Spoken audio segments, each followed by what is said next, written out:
స్తోత్రం. ప్రభువును రక్షకుడునైన యేసుక్రీస్తు వారి అద్వితీయ సత్యనామంలో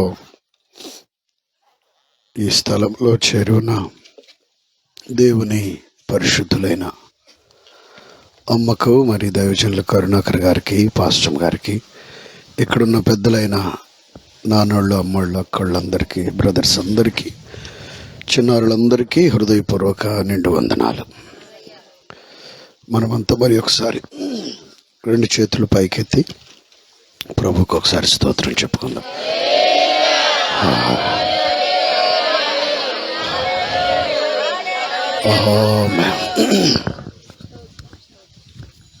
ఒక పావు గంట సేపు దేవుని మాటలు విందాం. తదుపరి ప్రభు బల్ల కార్యక్రమంలోనికి మనం వెళదాం. దేవుని వాక్య లేఖనంలో నుండి 107వ కీర్తన 20వ వాక్య భాగాన్ని మనం చదువుకుందాం. అది చాలమ్మా. అందరూ ఈ మాట నాతో కలిసి పలకాలని మనవి చేస్తున్నాం. ఆయన తన వాక్కును పంపి వారిని బాగు చేసెను. వాక్యము ఏం చేస్తుందండి? ఒక వ్యక్తిని బాగు చేస్తుంది. ఒక కుటుంబంలో ఉన్న అన్ని విధములైన చిన్నాభిన్నమైన పరిస్థితులను బాగు చేస్తుంది. సంఘమును బాగు చేస్తుంది. సమాజమును బాగు చేస్తుంది. రాష్ట్రములను, దేశమును, భూప్రజలందరినీ, భూప్రపంచాన్ని సహితం బాగు చేయగలిగిన ఏకైక శక్తి కలిగిన ఆయుధం దేవుని వాక్యమే. దేవుని వాక్యం చెడిపోయిన వాహనాన్ని మెకానిక్ షెడ్కి తీసుకెళ్తే ఏం చేస్తారు? మెకానిక్ బాగు చేస్తారు. మరి పాడైపోయిన ఆరోగ్యంతో ఉన్న వ్యక్తిని హాస్పిటల్కి, మంచి డాక్టర్ గారి దగ్గరికి తీసుకెళ్తే ఆయన ఏం చేస్తారు? చెప్పండమ్మా. బాగు చేస్తారు. అలాగే దేవుడు చిన్నాభిన్నమైన, కకావికలమైన, గతి తప్పిన, శృతి తప్పిన పరిస్థితులన్నిటినీ బాగు చేయగలిగిన ఏకైక వ్యక్తి. అన్ని పరిస్థితులను బాగు చేయగలరు. ఆయన బాగు చేయలేని పరిస్థితి అంటూ ఏది కూడా లేదు. అయితే ఎలా బాగు చేస్తాడు అంటే వాక్యము ద్వారా బాగు చేస్తారు. చెప్పండి ఎలాగండి? ఇంకొకసారి. వాక్యం ద్వారా ఎలా బాగు చేస్తారు? ఆయన వాక్యము ద్వారా ఎలా బాగు చేస్తారో దేవుని వాక్యం నుండి మరి ఒక రిఫరెన్స్ చూద్దాం. 103వ కీర్తన 103వ కీర్తన 20వ వాక్యాన్ని చదువుదాం.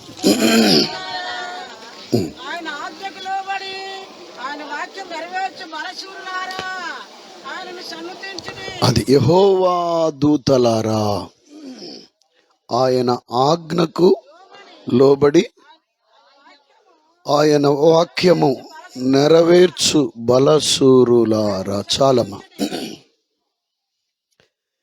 యెహోవా దూతలారా అని పిలిచిన తరువాత పలికిన మాట ఏమిటండి?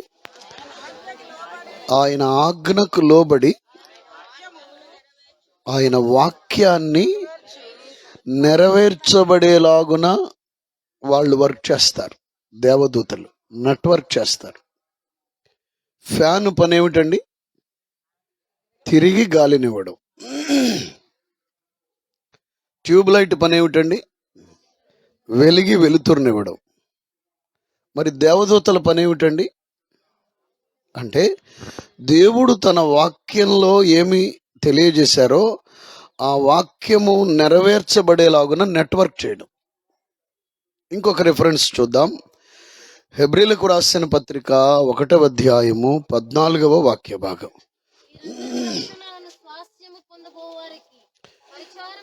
వీరందరూ అనే సర్వనామం ఎవరిని గురించి వ్రాయబడిందంటే దేవదూతలను ఉద్దేశించి. ఈ దేవదూతలందరి యొక్క గురుతర బాధ్యత ఏమిటి అంటే రక్షణను అందుకున్న వారికి, నమ్మి బాప్తిస్మము పొందినవాడు రక్షింపబడును. అనగా సువార్తను నమ్మి బాప్తిస్మము పొంది క్రీస్తు రక్తముతో కడుగబడి క్రీస్తు రక్తముతో కొనబడి జీవగ్రంథంలో పేరు నమోదు చేయించుకున్నటువంటి వ్యక్తుల సమూహమునకు బైబిల్ గ్రంథం ఇచ్చిన పేరు, నామధేయం జీవము గల దేవుని సంఘము. లోకములో నుండి ఆశ్చర్యకరమైన వెలుగులోనికి పిలువబడిన వారు. ఒకప్పుడు లోకమై ఉన్నాం, రక్తముతో కడుగబడి రక్తముతో కొనబడి మారు మనసు పొంది నీటి బాప్తిస్మము ద్వారా రక్షణ భాగ్యమును పొందుకొనుట వలన, జీవగ్రంథంలో మన పేరు వ్రాయబడుట వలన మనం ఇప్పుడు సంఘముగా రూపాంతరము చెందాం. Now we are the church of God. మనం ఇప్పుడు ఎవరమండి? జీవము గల, చెప్పాలి, జీవము గల ఈ సంఘమును ఉద్దేశించి వ్రాయబడిన మాట. ఈ దేవదూతల యొక్క పని ఏమిటండి అంటే సంఘముగా మారిన వారికి అని దాని అర్థం. సంఘముగా మారిన వారికి, సంఘముగా రూపాంతరము చెందిన వారికి, సంఘమై ఉన్న వారికి ఏమి చేయుటకై? పరిచారము చేయుటకై పంపబడిన సేవకులైన దేవుని దూతలు, ఏంజలిక్ స్పిరిట్స్ అన్నమాట. దేవుని దూతలు ఎవరు అంటే సంఘమయ్యున్న మనకు సహకారం అందించువారు, హెల్పర్స్, కోవర్కర్స్.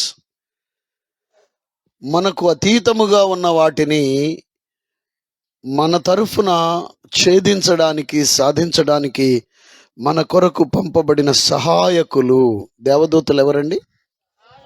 ఏ విషయంలో సహాయకులు అంటే దేవుని వాక్యము మన జీవితాలలో, మన కుటుంబాలలో, మన సంఘంలో కార్యములు చేయుట కొరకు, అద్భుతాలు సృష్టించుట కొరకు, ఆశ్చర్యములు సృజించుట కొరకు ఈ అదృశ్య లోకంలో సంచరించే వ్యక్తులు దేవదూతలంటే. They are persons but they are invisible. వాళ్ళు వ్యక్తులే కానీ ఈ కంటికి కనబడరు. ఆత్మలోకంలో, అదృశ్య లోకంలో ప్రయాణిస్తారు, వస్తారు, మనతో ఉంటారు, మన ప్రక్కనే ఉంటారు. మనకు ఏం చేస్తారమ్మా?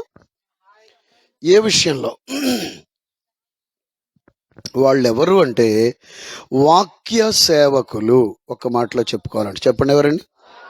ఇంకొకసారి అంటే వాక్యంలో దేవుడు మానవాళికి ఇచ్చిన హామీలు ఏవైతే ఉన్నాయో, వాక్యంలో దేవుడు మానవులకు ఇచ్చినటువంటి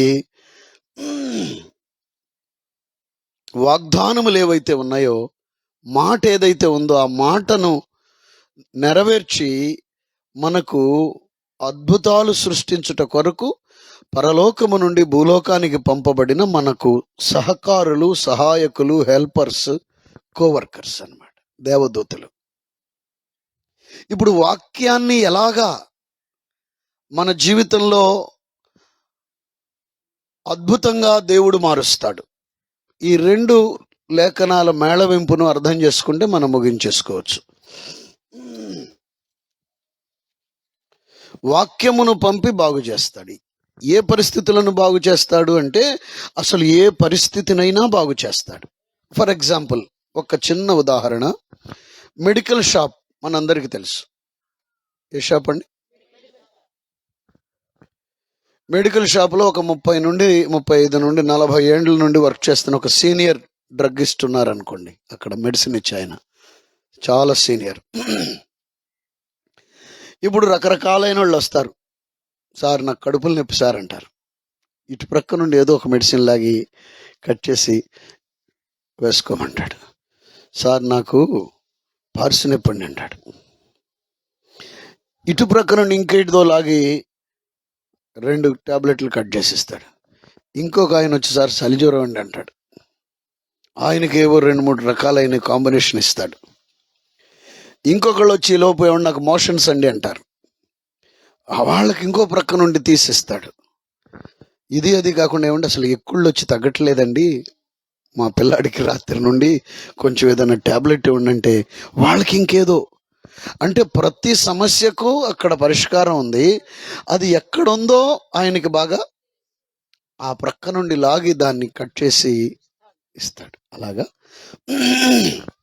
మన జీవితంలో, మన కుటుంబంలో మనల్ని ఏ సమస్యలైతే మనల్ని వెంటాడుతున్నాయో, మనల్ని విసిగిస్తున్నాయో, మనల్ని ఇబ్బంది పెడుతున్నాయో, మనల్ని నలిపి వేస్తున్నాయో, మనం అటు చనిపోలేక ఇటు బ్రతకలేక రోజు చచ్చి బ్రతిక అనుభవాలలోనికి నడిపిస్తున్నాయో, అట్టి ప్రతి సమస్యకు దేవుని వాక్యంలో పరిష్కారం ఉంది.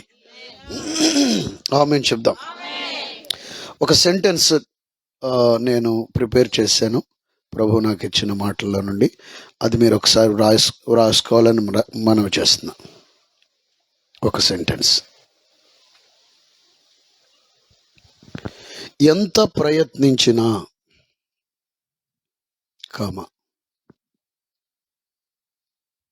ఎంత ప్రార్థించినా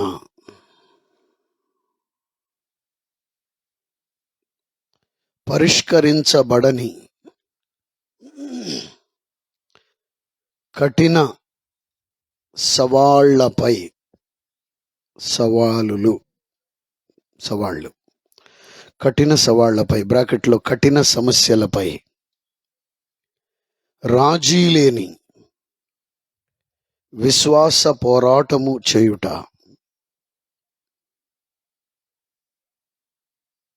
ఎంత ప్రయత్నించినా ఎంత ప్రార్థించినా పరిష్కరించబడని కఠిన సవాళ్లపై బ్రాకెట్లో ఏం పెట్టుకున్నాం? కఠిన సమస్యలపై రాజీ లేని విశ్వాస పోరాటము చేయుట. ఇక్కడ వరకు కొటేషన్స్లో పెట్టాలని తెలియజేస్తున్నాం. కొటేషన్స్లో పెట్టి అనునది క్రైస్తవ జీవితంలో అత్యంత కీలకమైన ఘట్టము. మీరందరూ రాసుకోవాలి. Very good. రాస్తున్నా? Very good. చూసారండి, ఎంత ప్రయత్నించినా ఎంత ప్రార్థించినా పరిష్కరించబడని కఠిన సవాళ్ళు కఠిన సమస్యలు ఏవైతే ఉన్నాయో వాటిపై ఏం ప్రకటించాలి మనం? చెప్పండి. రాజీ లేని విశ్వాస పోరాటం చేయాలి. ఒక ప్రభువుని నమ్ముకున్న వ్యక్తి దయ్యాన్ని వదిలించడానికి వెళ్ళాడట. అయ్యా, దయ్యం పట్టింది, ప్రార్థన చేయడానికి రమ్మంట. సరే, దయ్యం కోసం ప్రార్థన చేస్తూ ఉంటే దయ్యం ఎంతకీ పోవడం లేదట.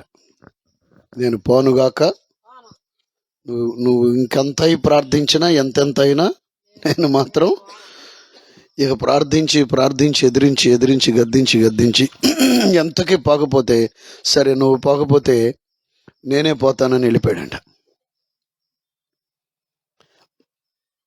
అర్థమైందిగా?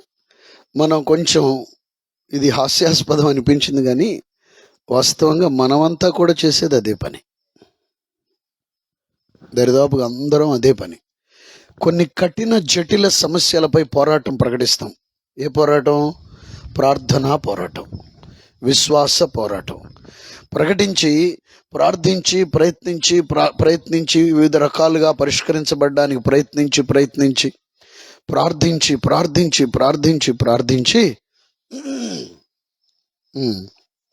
ప్రార్థించి అవి పరిష్కరించబట్టలేదనుకోండి, ఎంతకీ పట్టుదిలేస్తాం. అవునా కాదా? కానీ ఈరోజు ప్రభు మనకిస్తున్న పాఠం ఏమిటంటే పట్టు వదలడానికి వీలు లేదు. 4 సామెతల గ్రంథం 4వ అధ్యాయం 4వ వాక్యం. త్వరగా. ఆయన నాకు బోధించుచు నాతో ఇట్లనెను. అది దేవుని మాటల్ని దేంతో పట్టుకోవాలండి? హృదయంతో పట్టుకోవాలి. ఎలా పట్టుకోవాలండి?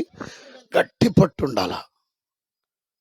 ఇదివరకు ఒక సామెత ఉండేది చిన్నప్పుడు పాఠ్యాంశాల్లో, పట్టిన పట్టు విడువని బిడ్డ, పట్టిన పట్టు విడువని బిడ్డ అని. చూడలేదు అది ఇదివరకు పాఠ్య పుస్తకాల్లో ఉండేది చిన్నప్పుడు. పట్టిన పట్టు విడువని బిడ్డ అని ఒక సెంటెన్స్. పట్టు వదలకూడదు. ఇటీవల ఒక అత్యంత వేదనకరమైన వాక్యం, ఒక విషయం విన్నాను అభిషక్తుల దగ్గర. ఉజ్జీవ పాత్రను పట్టుకొని దశాబ్దాలుగా వేలాడి ప్రార్థించిన వారు కొద్దిమంది ఘనమైన అభిషక్తులట ఆ ఉజ్జీవ పాత్రను వదిలేశారట, పట్టు. అది చూచి ప్రభు ఎంతో ఏడుస్తున్నారట. ఒక భక్తునికి ఆయన ప్రతిరోజు ప్రార్థనలో ఉంటారు, దర్శనం ఇచ్చారు ప్రభు. పట్టు వదలకూడదు సంఘం. అమ్మా, సంఘం ఏం చేయకూడదు చెప్పాలి. ఎబ్బోకు రేవు దగ్గర యాకోబు వదిలేశాడుగా పట్టు, టెస్ట్ కోసం ఒక్కటి అయినా అది వదలకూడదు. మరి మన వల్ల కావట్లేదు కదండి అంటే, ఈరోజు రెవల్యూషన్ పాఠం ఏంటంటే, ప్రత్యక్షత ఏంటంటే, ఎక్కడైతే ఒక వ్యక్తి, ఒక కుటుంబం, ఒక సంఘం, ఒక గుంపు జనాంగం దేవుని వాక్య నెరవేర్పు జరగాలి, వాక్యంలో ఉన్న ఈ వచనం నా పక్షాన నెరవేర్చబడి తీరాలి అని పట్టుదలతో అలాగ గోజాడుతూ ఎబ్బోకు రేవు అనుభవంలో గోజాడుతూ ఉంటారో, అట్టి ప్రదేశానికి దేవుని యొద్ద నుండి ఒక బెటాలియన్, ఏంజల్స్ బెటాలియన్, దేవదూతల సైన్య సమూహము బయలుదేరి వస్తుంది. ఆమేన్. మన దేవునికి ఉన్న సహస్రాది నామధేయాల్లో ఒక పేరేమిటంటే లార్డ్ ఆఫ్ హోస్ట్స్. ఆయన ఎవరండి? లార్డ్ ఆఫ్ హోస్ట్స్ అంటే సైన్యములకు అధిపతియగు సైన్యములు ఉన్నాయి. ఇప్పుడు ఫిలిస్తీన్లందరూ ఒక నిర్ధారణకు వచ్చేశారు, ఎట్టి పరిస్థితుల్లో గెలుపు మందే, గెలవబోయేది మనవాడే. సరే, వాళ్ళు ఎడుదిరిగి వచ్చారంటే అదొక రకం. వీళ్ళు ఇశ్రాయేలీలు, చెప్పండి, వీళ్ళు కూడా ఒక నిర్ణయానికి వచ్చేసారు. ఏమని? వాడిని ఓడించేంతటి వీరుడు మనలో, గెలుపు వారిదేనని వీళ్ళు నిర్ణయానికి వచ్చారు. కానీ ఒక్క బాలుడైనటువంటి దావీదు గారు ఉన్నారే, ఆయన మాత్రం ఏమంటున్నాడు? జీవము గల దేవుని సైన్యములను. అక్కడ ఫ్లోరల్ పలుకుతాడండి, సైన్యం అల్లా, సైన్యములు. ఇక్కడ సైన్యం ఎటు తిరిగి తోక ముడుచుకొని మా వల్ల కాదనే కదా ఎవరు ముందుకు రాంది. అక్కడున్నారు సైన్యములు, పరమందు దేవుని యొద్ద దూతల సైన్యములు. సైన్యము కాదు, కొన్ని వేలు కాదు, కొన్ని లక్షల మంది కాదు, కోట్ల దేవదూతల సైన్యములు అక్కడున్నాయి.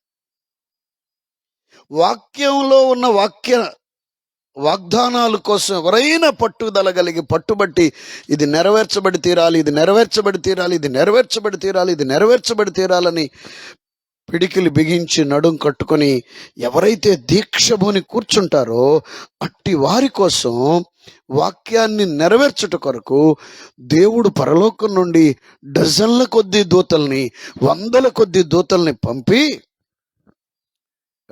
బాగా దమ్ము చేస్తుంది. ఒక టాటా ఏసీలు, 4 టాటా ఏసీల్లో మంచి మగతా ఊడుపు ఊడ్చే టీములు దిగినాయి అనుకోండి, ఏం చేస్తారు? సాయంకాలానికల్లా దన్ మన ఊడ్చి అవతల పడేస్తారు. అలాగ దేవదూతలు దిగి వచ్చి ఎక్కడ శత్రువైన అపవాది కట్లు కట్టాడో, ఎక్కడ బంధకాలు బంధించాడు, ఏ కాడిని మోపాడు, ఎక్కడ కాడికి మోకులేసి బిగించాడు, ఎక్కడ చైన్స్ బంధకాలు వేశాడు, వాటన్నిటిని చెప్పండి ఏం చేస్తాడండి? దేవదూతలు సైన్యం ఏం చేస్తారండి? మొక్క చెక్కలు చేసి తెంచవతల బారేసి మొత్తం వాడి సామ్రాజ్యాన్ని. మీకు ఇంకా అర్థం కావాలంటే ఇలా చెప్తాను. ఒక ప్రొక్లైనర్ వచ్చింది అనుకోండి, పాత పాడుబడిపోయిన శపితమైన పునాదులు కలిగినటువంటి పాత ఇళ్ళు ఉన్నాయనుకోండి, ఏం చేస్తుంది ఇది? ఈ ప్రొక్లైనర్ బకెట్తో అటొకటి ఇటొకటి కొట్టింది అనుకోండి, ఏమవుద్ది? ఎక్కడ గోడలు అక్కడే పెద్ద ఓడలు వేసుకున్నటువంటి మర్రి చెట్టు ఒకటి తలలు, వెర్రి తలలు వేసుకున్న అక్కడ ఉందనుకోండి, ఈ మర్రి వెర్రి తలని ఏం చేస్తుంది చెప్పడమా? ఎక్కడ అడ్డంగా కొట్టుద్దో, నిలువుగా కొట్టుద్దో, దాన్ని మొదలే లేపేస్తుందో, ఏది చేస్తుందో చేసి ప్రొక్లైనర్ ఏం చేస్తుంది? 1 గంట 2 గంటలు 3 గంటలు 7 గంటలు అయ్యేసరికి ఆ రద్దంతా తీసి ప్రక్కన పడేసి అదంతా చక్కని ప్లాట్ భూమిగా మార్చేస్తుంది. చప్పట్లు కొడుతూ స్తోత్రం చెల్లిద్దాం. నీ కుటుంబంలోకి, నీ నీ వ్యక్తిగత జీవితంలోనికి, నీ బిడ్డల జీవితాల్లోనికి దేవుని దూతల సమూహాలు వచ్చి ఎక్కడెక్కడ అపవాది వాడు వాడు వాడు కాంక్రీట్ బేస్ అన్నట్లుగా పునాదులు వేసి ఇక ఈ కఠిన జటిల సమస్య మారదండి అనుకుంటూ ఉన్నావే, అలాంటి వాటిల్లోనికి వచ్చి ఈ ప్రొక్లైనర్ గనుక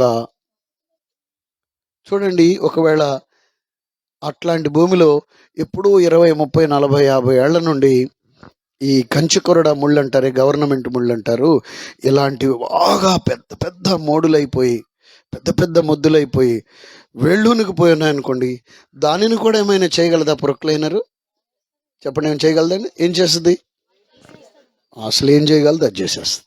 ఏం చెయ్యాలో అది చేసేస్తుంది. అలా దేవదూతలు బెటాలియన్స్ మన కుటుంబాల్లోనికి దిగి ఎక్కడికక్కడే శత్రువు కాడులు విరగ్గొట్టి ప్రతి బంధకాలు త్రెంచివేసి, స్తోత్రం చెప్దాం, వాడి పునాదులన్నిటినీ పెళ్ళగించి పరిశుద్ధాత్ముడు ఈ ఆపరేషన్ అంతా చేస్తారు. కార్యకారి అని వ్రాయబడింది పరిశుద్ధాత్ముడు అక్కడ ఉండి దేవదూతల ద్వారా ఈ కార్యాలన్నీ కూడా చేయించేసి స్థితిగతులన్నిటినీ మార్చేస్తాడు. ఆమేన్ చెప్దామా? మారాని మధురం చేసేస్తాడు. స్తోత్రం చెప్దాం. హల్లెలూయా. కన్నీటిని నాట్యంగా మార్చేస్తాడు, దుఃఖమును సంతోషంగా చేసేస్తాడు. దేవదూతలు మనకు సహకారులుగా వచ్చి పని చేయాలంటే మనం వాళ్ళని ఆటంకపరచకూడదు. ఫార్చునర్ లేదా ఇన్నోవా 120 కిలోమీటర్ల వేగంతో బొమ్మని పరుగులు పెట్టాలంటే హైవే ఉండాలా? మోకాళ్ళలోతు బురదున్న డొంక రోడ్డు ఉండాలా? హైవే ఉంటేనే కదండి వెళ్ళగలిగేది. ఇప్పుడు మనం ఏం చేస్తున్నామంటే దేవదూతలు ఈ ఇన్నోవా కారు లాగా వచ్చి పని చేయడానికి హైవే వేయకుండా మోకాళ్ళలోతు బురద డొంక రోడ్డుని ఏర్పాటు చేస్తున్నాం. ఆ బురద డొంక రోడ్డు ఏమిటంటే, భౌతిక పరిస్థితులను చూచి ఈ భౌతిక పరిస్థితుల సంభవాల్ని హృదయంతో నింపుకొని నోటితో మాట్లాడుతున్నాం. హృదయంలో నింపుకొని నోటితో మాట్లాడటం వలన వీటిని ప్రస్తుతం జరిగే పరిస్థితుల్ని, ఇదిగో ఈ మనిషి మారడండి, మారడు. ఒకప్పుడు లేరు అనుకున్నాం. పుట్టనోళ్ళు పుట్టకపోయినా బాగుండేది. పుట్టి రోజు ప్రాణం తీసుకుతింటున్నారయ్యా. అంటే ప్రస్తుతం పిల్లలు లేదా పెద్దలు అనుచితంగా వ్యవహరిస్తున్న తీరుని హృదయంలో నింపుకుని దానినే నోటితో మాట్లాడుతున్నారు. ప్రస్తుత భౌతిక పరిస్థితులను హృదయంలో నింపుకోవడం మానేసి వాటన్నిటిని బయటపడేసి క్రీస్తు వాక్యము మీలో సమృద్ధిగా నివసింపనీయుడు. వాక్యంతో నింపబడాలి, భౌతిక పరిస్థితులను కాదు, ఫ్యాక్ట్ను కాదు నింపుకోవాల్సింది, ట్రూత్తో నింపబడాలి. సూర్యుడు తూర్పున ఉదయించును, పడమర అస్తమించును. కళ్ళకు కనబడుతుందా లేదా? ఎవరైనా కాదనగలరా? మరి సూర్యుడు ఉదయం తూర్పుకి సాయంత్రం పడమరకి తిరుగుతూ ఉంటాడా? ఉదయం తూర్పుకి సాయంత్రం పడమరకి వెళ్ళడం అనేది ఫ్యాక్ట్, నిజంలాగా కనబడే నిజం కానిది. మరి అసలు నిజమేమిటి? లోపల దాగి ఉన్న అసలు నిజం ఏమిటంటే, సూర్యుడు ఒక దగ్గరే ఉంటాడు, భూమి తన చుట్టూ తాను తిరుగుతూ సూర్యుని చుట్టూ తిరిగి వస్తుంది. కాబట్టి ప్రస్తుత పరిస్థితులు ఏమున్నాయో వాటిని చూసి నువ్వు కంగారు పడద్దు. మరి ఏం చూడాలండి? వాక్యం ఈ పరిస్థితి కొరకు విడుదల ఏం ప్రకటిస్తుందో దానిని చూసి నువ్వు మాట్లాడాలి. ఫర్ ఎగ్జాంపుల్, ఇది చెప్పి ముగించేస్తా. ఒక రోగి ఉన్నాడు, హోప్లెస్ అన్నారు, కిడ్నీలు 2 పాడైపోయినాయో, లేకపోతే గుండో, లేకపోతే సంథింగ్ ఒక ఆర్గాన్స్ పాడైపోయి ఇక రోజులు మనిషి అన్నారు అనుకోండి. అప్పుడు మనం ఏం చేస్తాం? డాక్టర్లు చెప్పింది ఫ్యాక్ట్, వాస్తవం. దానిని హృదయంలో నింపుకొని, దానినే మనసంతా నింపుకొని, దాన్నే నోటితో మాట్లాడతాం. జిహ్వా ఫలం, ఇక కష్టమంట, ఇక కష్టమంట, ఇక కష్టమంట. కానీ దేవుని వాక్యం తెలియజేస్తుంది, నేను చావను, సజీవుడనై యెహోవా క్రియలను వివరించేదను. దీనిని మనం గుండెల్లో నింపుకోవాలి. డాక్టర్ రిపోర్ట్స్ నాకు అనవసరం, దేవుడు ఏమంటున్నాడు అదే నాకు అవసరం. దాన్నే నేను హృదయంలో నింపుకొని, మనసులోనికి తెచ్చుకొని, నోటితో పలుకుతాను. ఎప్పుడైతే నువ్వు వాక్యాన్ని పట్టుకొని, నేను చావను, సజీవుడనై, ఈ బిడ్డ చావరు, సజీవులై, ఈ వ్యక్తి చనిపోరు, సజీవులై యెహోవా క్రియలను వివరిస్తారు. దేవుని వాక్య వాగ్దానం యేసు నామములో నెరవేర్చబడును గాక, యేసు నామములో ఇది జరుగును గాకని వాక్య నెరవేర్పు కొరకు నువ్వు కళ్ళల్లో ఒత్తులేసుకొని గట్టిగా పట్టుకొని, వాక్య నెరవేర్పు కొరకని నువ్వు గోజాడుతూ ఉంటే, ఆ వాక్యమును నెరవేర్చుట కొరకు దేవదూతలు అక్కడికి దిగి వచ్చి వాళ్ళు దాన్ని ఆపరేట్ చేస్తారనమాట. అది ఏ పరిస్థితి అయినా కానీ దాని అంతటిని చక్కబెట్టి యెహోవా వాక్కు నెరవేర్చబడినట్లుగా చేసి, లిటరల్ వరల్డ్లో ఒక మార్పును కలుగజేసి, అద్భుతం చోటు చేసుకునేలాగున, అద్భుతం జరిగేలాగున దేవదూతలు వచ్చి అక్కడ నెట్వర్క్ చేస్తారు. కాబట్టి దేవదూతలు హైవే రోడ్లో ఇన్నోవా కారు పరిగెత్తుకుని వచ్చినట్లుగా దేవదూతలు నేరుగా మన జీవితంలోకి, కుటుంబంలోకి వచ్చి వాళ్ళు పనిచేసే అద్భుతాలు మనకు చేసి పెట్టాలంటే మనము వాక్యాన్ని తప్ప భౌతిక పరిస్థితులు వేటిని దృష్టించకూడదు, వాటిని ఖాతరు చేయకూడదు. వాటన్నిటిని ప్రక్కన పడేసి, పరిస్థితులన్నీ చిన్న భిన్నంగా ఉండొచ్చు, కానీ నా దేవుడు వాక్యంలో ఏముందో అది నాకు నెరవేర్చి తీరతాడు అని నమ్మి, కఠిన జటిల సమస్యలపై రాజీ లేని విశ్వాస పోరాటము చేయుదుముగాక. ఇక్కడ వరకు పాఠం అర్థమైందమ్మా? ఇప్పుడు ఈ ధోరణిలో మీరు మీ సమస్యల మీద ఫెయిత్ ఆపరేషన్ చేయాలని ఈరోజు పాఠం. ఎవరికి వాళ్ళే. అయితే మెడికల్ షాపులో ఉన్నవారు ఏ సమస్యకు ఏ మెడిసిన్ అది ఎక్కడుందో అక్కడ నుండి తీసినట్లుగా ఏ సమస్యకు ఏ వాగ్దానం తీసుకోవాలనేది మనకు సంఘంగా తెలియాలి. ఒకవేళ మీకు తెలియలేదనుకోండి, దైవజనుల హెల్ప్ తీసుకోండి, ఆ వాగ్దానాన్ని గట్టిగా పట్టుకోండి. ఇది ఏటి పరిస్థితుల్లో నెరవేర్చబడి తీరాల్సిందేని గట్టిగా పట్టుకొని ఎబ్బోకు రేవు పట్టి ప్రార్థన చేస్తూ ఆయన వైపు చూస్తూ అడుగుతూ ఉండాలి. ఇక్కడ ఈలోపు ఏం జరిగింది నీకు అనవసరం. ఒక త్రాగుబోతును మార్చడం కొరకు పట్టుబట్టాం. వాళ్ళు తాగారా, తడిచారా, ఏం చేశారనేది చూడొద్దు దయచేసి. దేవుని వాక్యంలో దేవుని వాగ్దానాన్ని తీసుకొని దుష్టులు తమ దుష్టత్వమును మానుకొనకుండా మరణిస్తే దేవునికి ఏమైనా సంతోషమా? నీకు సంతోషం కాదన్నావుగయ్యా. వారు ప్రవర్తనను దిద్దుకోవడమే సంతోషం అన్నావుగా ప్రభా. నువ్వు మారుస్తానన్నావుగా ప్రభా. వారు ఎక్కడికి వెళ్ళారు, ఏం చేస్తున్నారు, ఏం తాగుతున్నారు, ఎంత తాగుతున్నారు, ఎలా తాగుతున్నారు, ఇవన్నీ నాకు అనవసరం. నువ్వు మార్చి తీరుతున్నావు, నువ్వు మార్చి నీ సన్నిధికి తెస్తున్నావు. దీని ఒక్కదాన్నే నేను చూస్తాను. నా కళ్ళల్లో ఇదిగో తెల్లని దుస్తులు నాలాగా వేసుకొని, మారు మనసు పొంది, రక్షణ పొంది, గ్రంథం పుచ్చుకొని నీ పాదాల దగ్గరికి వచ్చి కూర్చుని ఆత్మతో నింపబడి నిన్ను ఆరాధించే రోజు ఈ కళ్ళతో నేను చూస్తాను కదా. అదే నేను విశ్వసిస్తున్నాను. ఇది జరిగి తీరాలి. ఈ అద్భుతం చేయటం కొరకు ప్రభు ఏం చేస్తాడంటే, ఎప్పుడైతే దీన్ని మాత్రమే నువ్వు మనసులో పెట్టుకుని హృదయంలో విశ్వసించి నోటితో ప్రార్థన చేస్తున్నావో, దీని కొరకు దేవదూతలు దిగొస్తారు. నీ భర్త ఎక్కడున్నాడో, లేకపోతే నీ అల్లుడు ఎక్కడున్నాడు, నీ కుమారుడు ఎక్కడున్నాడు, వాళ్ళ దగ్గరకు దేవదూతలు వెళతారు. వాళ్ళకు అపవాది దూతలు కట్టిన కట్లను తెంచివేస్తారు.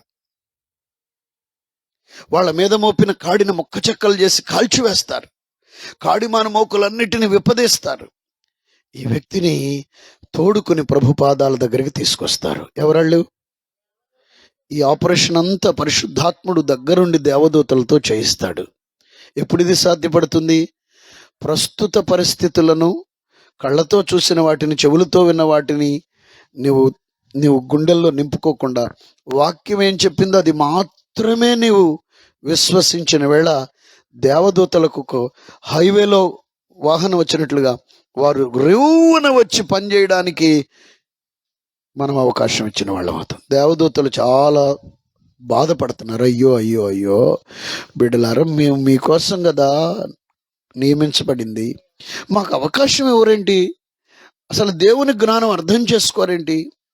మేము ఉన్నాం కదా, మీకు ఎంత పెద్ద సమస్య అయినా పరిష్కరించబడడానికి, మీకు పరిచారం చేయడానికి నియమించబడిన వాళ్ళు ఉన్నాం కదా, మీకు సహకారులు, మమ్మల్ని రంగంలోనికి దిగనీరేంటని దేవదూతలు బాధపడుతున్నారు. అర్థమవుతున్న వాళ్ళు స్తోత్రం చెప్దాం. తలలు వంచండి, కన్నులు వేయండి, చిన్న ప్రార్థన చేసుకుందాం. మహోన్నతుడా, జీవాధిపతి, ఈ లేఖనాలు యేసుక్రీస్తు నామములో నెరవేర్చి మీ నామమునకు ఒక్కొక్కరు నాయన లోబడి నీ వాక్య వాగ్దానాలను చేతబట్టుకొని కఠిన జటిల సమస్యలపై మార్పు ఎంత ప్రార్థించినా ప్రయత్నించినా మారని పరిస్థితులపై రాజీ లేని విశ్వాస పోరాటం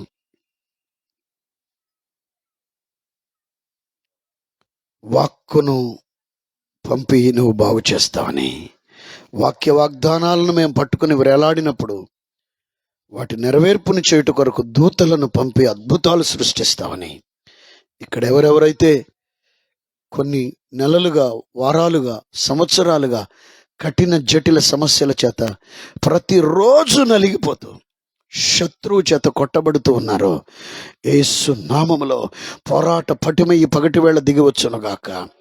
యేసు నామములో వ్రేళ్లకు పోరాటము నేర్పుదురుగాక, యుద్ధ సూరులుగా చేయుదురుగాక. మనము పోరాడునది శరీరులతో కాదు. మేమొక్కరమే కాదు, మాకు దేవదూతల్ని తోడిచ్చి శత్రువు యొక్క ఆగడాలను అరికట్టడానికి మీరు కృప చేస్తున్నానని ఈరోజు మీరు మాతో మాట్లాడారే. మీ మాట మా జీవితాలలో నెరవేర్చి వాడుకొనమని యేసు దివ్యనామమున స్తుతించి ప్రార్థించి వేడుచున్నాము పరమ తండ్రి. ఆమేన్, ఆమేన్, ఆమేన్, ఆమేన్. ఈ రోజు నుండి ఇది ప్రాక్టీస్ చేద్దామా? ఏ సమస్య కృంగదీస్తుందో, ఏ సమస్య నలిపేస్తుందో ఆ సమస్య మీద మనం వాగ్దానాన్ని ఎత్తిపట్టి, అయ్యా నువ్వు లేఖనంలో చెప్పినట్లుగా చేసి తీరాల్సిందే, నువ్వు కార్యం చేయమంటే దేవదూతలు చూడండి, పెళ్లి పెట్టుకుంటే బంధువులు అందరూ దిగిపోయి ఇంటి నిండా, చెప్పరేంటమ్మా, బంధువులు సందు లేకుండా ఎట్లా తిరుగుతారో దేవదూతలు అలా మన గృహాల్లోనికి రాబోతున్నారు. మన మన మన వాకిలంతా, మన ప్రాంగణం అంతా వారు సంచరించబోతున్నారు. దేవదూతల బెటాలియన్స్ ఈ పరిచర్యలో ఉన్న ప్రతి కుటుంబంలోనికి దిగవచ్చును గాక. లోక్ అదాలత్ తెలుసు కదా, లోక్ అదాలత్ పెట్టినప్పుడు ఎప్పటి నుంచో ఉన్న పెండింగ్లో ఉన్న కేసులు ఏం చేస్తారండి? టక్ టక్ టక్ టక్ కుట్టి అవతల బారేస్తారు. ఈ బెటాలియన్స్ వచ్చినాయి అనుకోండి, ఎప్పుడెప్పుడు నుండో ఉన్న పెండింగ్లో ఉన్నవన్నీ చెప్పండి కొట్టి పడేస్తారు. నేను నిన్న పాల్ దినకరణ గారి మెసేజ్ వింటుంటే చెప్పారు, 6 సంవత్సరాలు అయిందంట భర్త భార్యను విడిచిపెట్టి వెళ్ళిపోయి ఎక్కడో పరస్త్రీతో జీవిస్తూ ఒక్క రూపాయి కూడా పంపకుండా ఈ తల్లి ఇలాగా దేవుని పాద సన్నిధిలో దేవుని వాక్యం మీద ఆధారపడి ప్రభు వైపు చూస్తూ ఉండగా దేవుని సన్నిధిలో యుద్ధం ప్రకటించగా, అయ్యా నువ్వు ఏదైనా నా జీవితంలోనికి వచ్చి అద్భుతం చేయాలని ఆయన వైపే చూస్తూ బ్రతిమలాడుతూ గోజాడుతూ ఉండగా దేవదూతలు దిగొచ్చేశారు.